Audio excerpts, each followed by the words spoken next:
Hi. Happy day. Happy Wednesday, Wisdom Wednesday, and any other day of the week that you find me in this timing. So, hmm, my key word today is frame. So, in my first meditation with that word, I discovered that um, I looked at what do I think about that word. I think of um, a hairstyle that frames my face. I think of clothes that frame my body. I think of things that are a picture frame. And how do I frame my words and my thoughts and my experiences and my whole expression of life? Sort of kept growing and growing of what that could mean. So just sharing that idea that sometimes I get a word and I pray that it will shift throughout the day or that I'll get new information or new insight as to how that could be a pivot point for me to experience and interpret whatever is being shared, whatever is happening around me. So that is my word for the day. And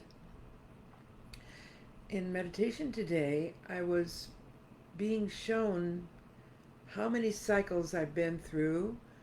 Well, not how many, but that there have been so many cycles that I've been through where I've needed to make shifts and expansions on what I believed was a truth or a pattern or what was real in anything, especially regarding, well, a lot of things, but spiritual matters. I used to believe that there were seven chakras, and then somehow I became aware there might be more, and I had to shift whatever, however that got organized in my body, in my brain. And then I had beliefs about there being, oh, let's say, what it would mean to be an ascended master, and how that was achieved, and how many there were, and I had certain ideas about that, and that had to keep shifting and growing and changing. And the need for shifting and growing would come rather than fight off someone else's understanding or belief about that. On one hand, I would need to, Spirit would guide me to listen and go deep into how that could be possibly true, and how could that belief or that system be the same as or aligned with the beliefs and systems that I have been aware of or practiced. So I'm not in perfection about these lessons, but it is something that I've consciously asked my team, my guidance team, to bring to my attention when there is anything that I'm holding on to in a dogmatic way or in a way that was limiting my awareness and what I could be receiving and what I could be serving and giving. So that's kind of what I wanted to share, is because I see that with people, whether it's the spiritual path that they have been trained in, and there are tools and patterns and truths that get associated to what they've learned. And I can relate to how it feels if something challenges that or seems to be in out of alignment to what that is. So I don't judge that, but I just really use that as a reflection for me of where can I keep expanding, for example. See it in politics, which, this isn't the platform for any of that, but it has been a place where I have been learning to um, let go of some labels and to reestablish my consciousness as identity rather than some of the structures that have been around. So just saying with that, it requires one of my life lessons of humility, patience, and I used to believe I was sort of had the mantra of God grant me patience now. Right? That kind of idea that I wanted to hurry up and get over the lesson of patience, and that was sort of, well, it is just the joke on me, right? So, time to go. Enjoy Spirit lesson today and whatever they're giving us, and I'll be back in a bit.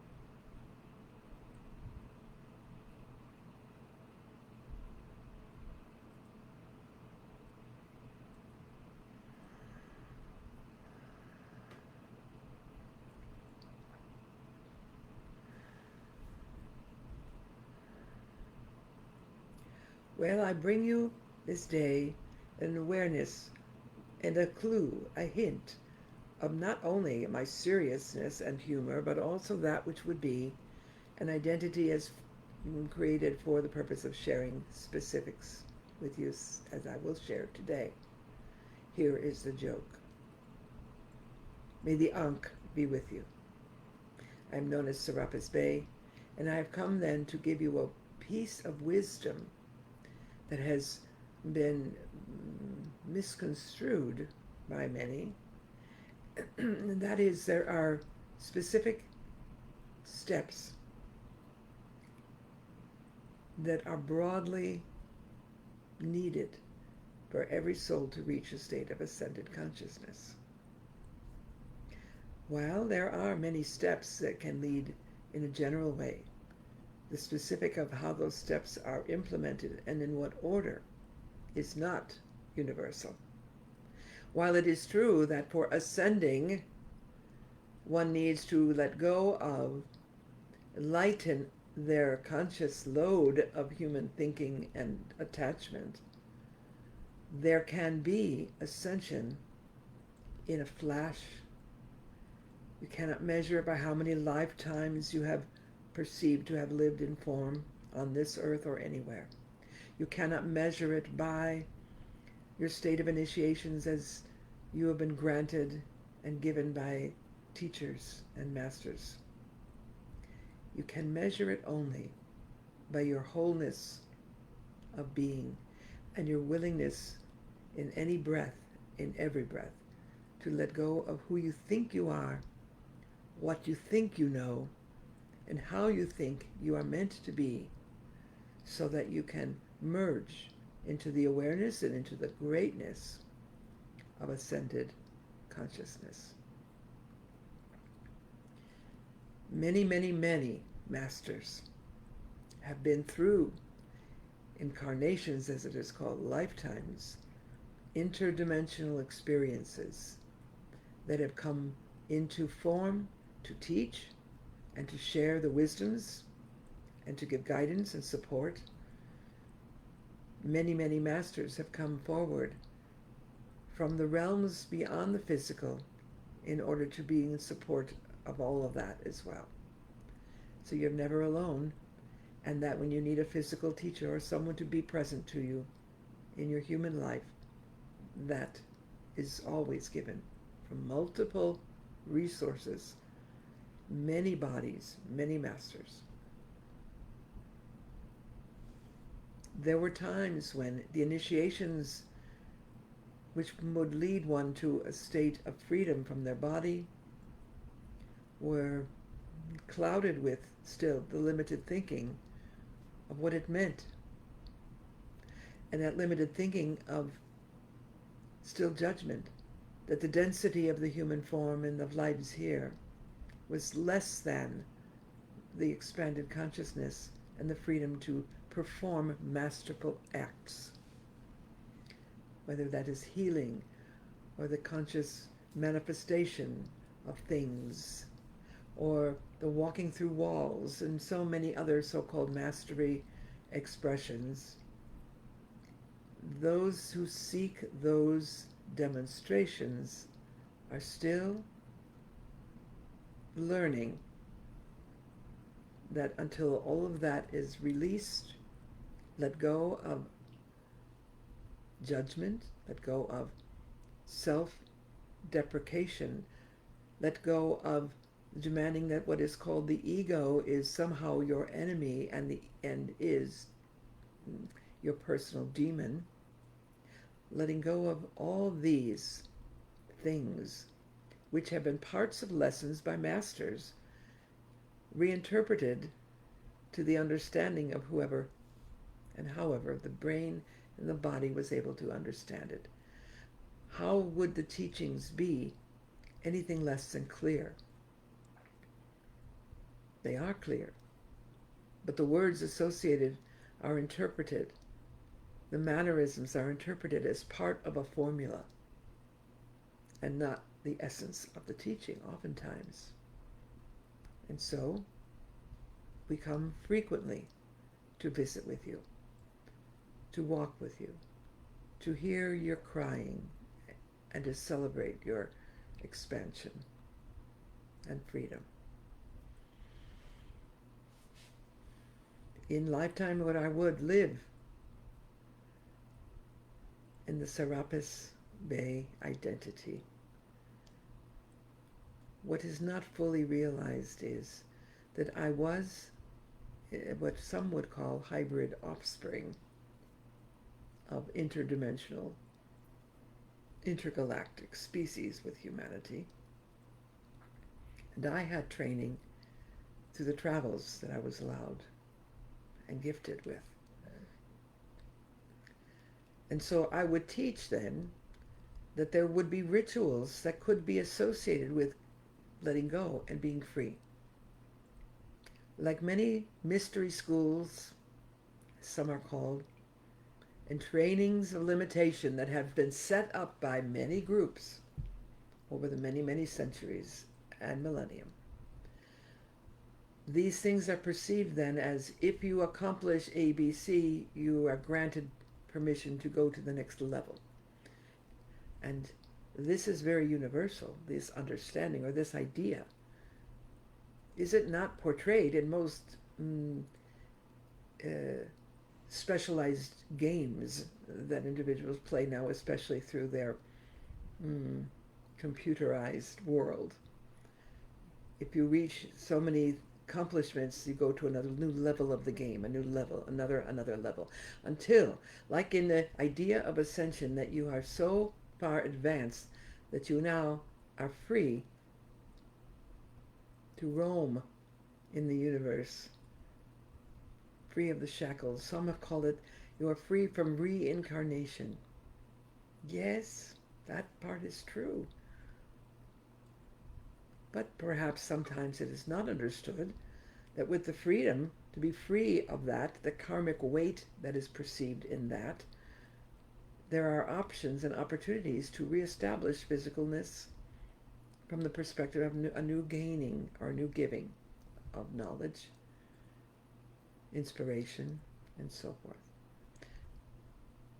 This is not even in the consideration that so-called lifetimes, which would be perceived as reincarnation from one moment to a new moment, past moving forward to present, and some then saying, well, I travel to future, so it is good. Because the linear version of life, growth, expansion, ascension is important, but it is not all there is. It isn't that if you've had enough lifetimes and you keep getting better and better at them, then suddenly you're going to ascend. Because one lifetime may be perceived as really ignorant of conscious love. And the physicality of trying to trace that to a next lifetime doesn't always match up. Maybe that lifetime of ignorance on a linear frame of mind comes to be in the midst of grand giving and loving, and grand giving and loving, and it just doesn't seem to be important. Such is the gift of realizing your ascended consciousness might free you to stay in form and not be restricted to its biological needs. It might be that you are in and out of form, that you're in the form of a light body and become visible by those frequencies to others. In so many ways it could express, because it's not attached. The ascended consciousness is not attached. So to bring these things as reminders, I will say, what are some steps that could bring you closer? Examine, if you will, your belief that the fifth dimension will exist, but is not currently received enough for it to manifest its existence on Earth. Examine what you think that means and what you have been taught or what you believe about that. Imagine then that you are also in this state where you must act with love, and that is not complete unless you are receiving love, so that it is a circuitous, it is constant momentum of your light. Imagine, what do you think others have to do in order for you to ascend?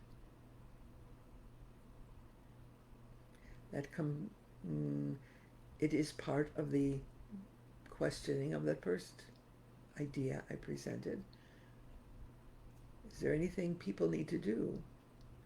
Do you need there to be a 100th monkey idea of humanity in order to achieve your state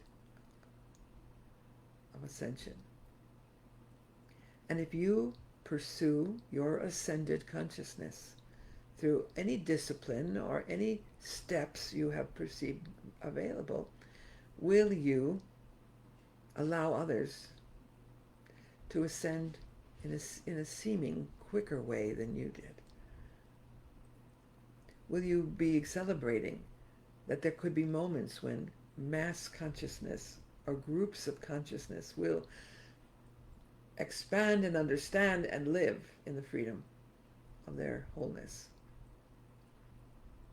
I pray you do know that that's possible and that you are celebrating that's possible. You're not stuck here waiting for that any more than you have to do it for their sake. You do it only as you are called.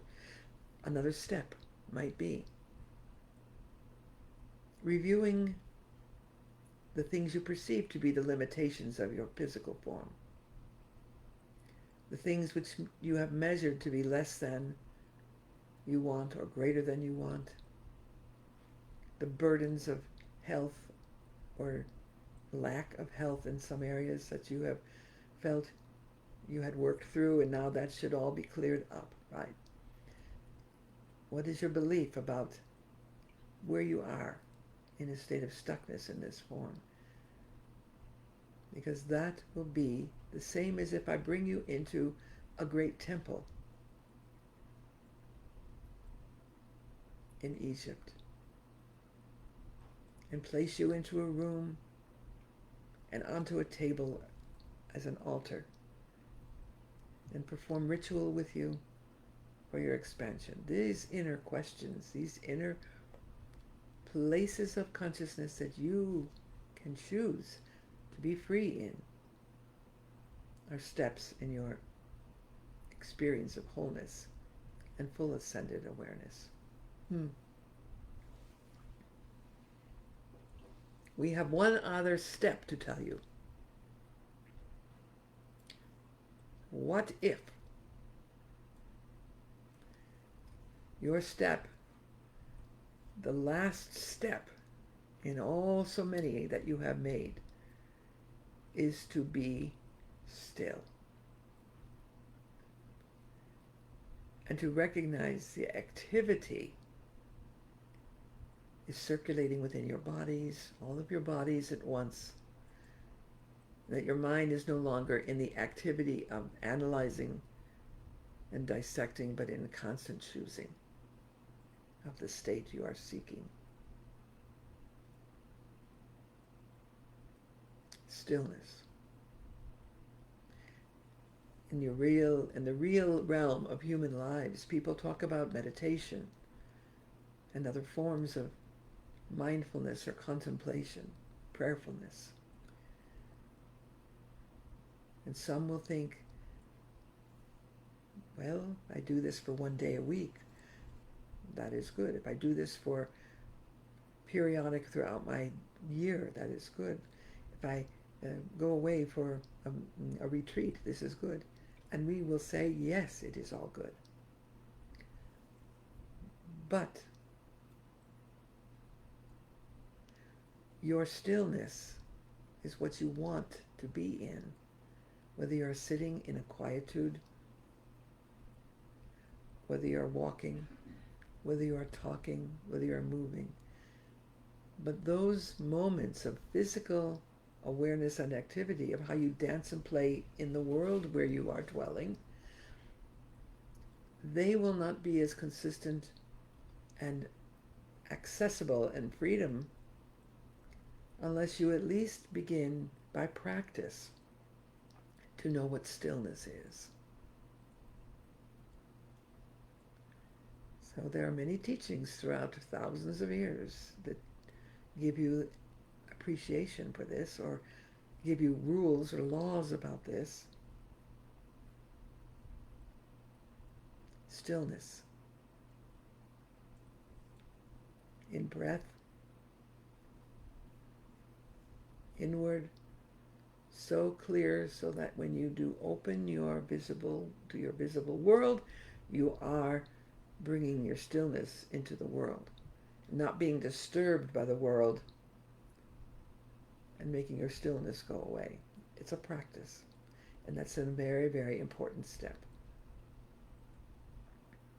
So, what is the frequency? I will not tell each of you. It is only one way. But I will say, the more frequently throughout your day, every day, you find that you give yourself the gift of quietude and stillness in your conscious awake state,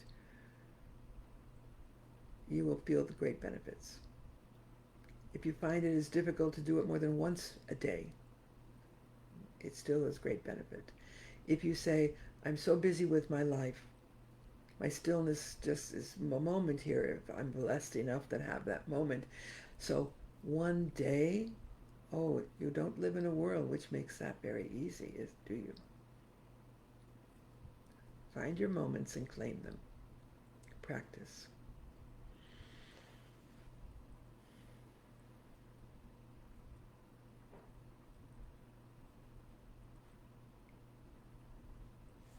You are a master. Not a master in training. You are a master. You can claim that not by feeling above anything and anyone else, as sometimes translated, to be a master of a household, to be an owner of others and of things, to be excellent at a craft. All of these are possible interpretations. But you are already a master, choosing this life to restate, reclaim, integrate the wisdoms of all of your breaths in all the realms into this now time.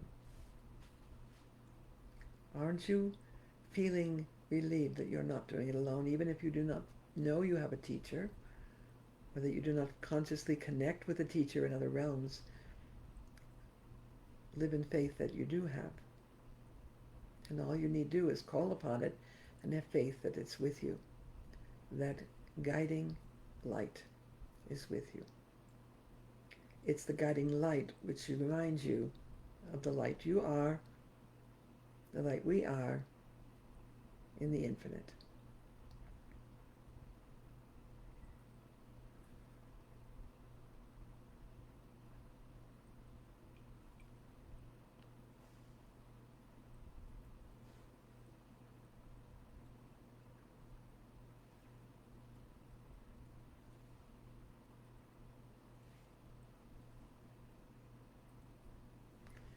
What is that motion I am doing? For some, you won't understand that or perceive it in the physical clearly through the imagery that we are giving. But it is symbolic, used in many, many, many teachings. Some would say the chalice and the sword. Some will say the infinite God, Goddess. What does it mean? Just meditate on that. Feel that. That your form right here is the cup. You are the receiver of the infinite light that is, by decree, creating within you. Thank you, beloveds.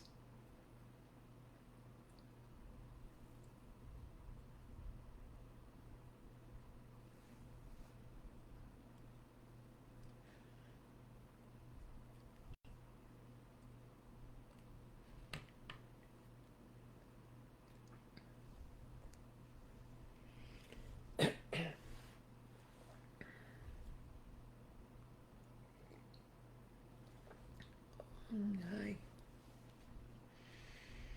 Hmm. Well, wow. Yeah. As I might say in a group, people gathered, I would talk amongst yourselves. This is always challenging to come feeling like I have the power to speak or become, physical again. So, if you will forgive that, I will say,